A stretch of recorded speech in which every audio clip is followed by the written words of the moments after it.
बहुत समय पहले की बात है। एक गांव था जिसके पास ही एक घना और डरावना जंगल फैला हुआ था। लोग उस जंगल को वीरान वन कहते थे। कहते हैं कि वहां कोई नहीं जाता क्योंकि जंगल के बीच बहती एक नदी में भयानक श्राप छुपा था। गांव के बुजुर्गों के अनुसार उस नदी का पानी कभी अमृत था। जो भी उसे पीता रोग मुक्त और अमर हो जाता। लेकिन एक लालची राजा ने अपनी सेना को उस पानी पर कब्जा करने भेजा।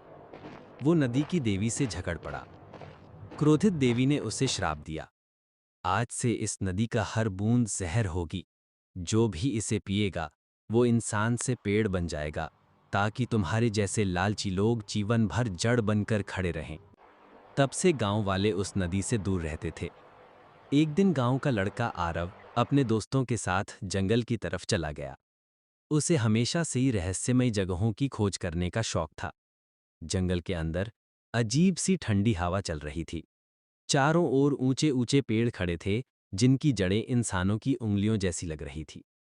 दोस्त डर गए और लौट आए, पर आरव जिद पर अड़ा रहा।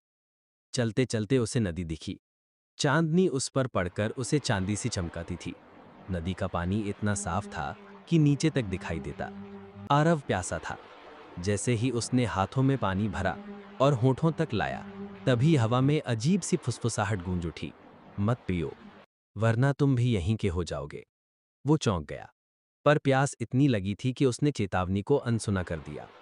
पानी जैसे ही उसके गले से उतरा, उसके शरीर में अजीब बदलाव शुरू हो गए। उसकी उंगलियां कठोर होने लगीं, त्वचा छाल जैसी हो गई, पांव जमीन में जड़ पकड़ने लगे। आरव चिल्लाया, पर आवाज पेड़ों की सरसराहट में दब गई।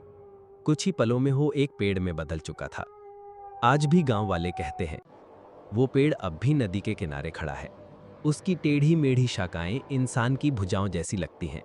रात को जब हवा चलती है तो उसमें से दबे स्वर में मदद की पुकार सुनाई देती है। मुझे बचाओ, मैं आरव हूं।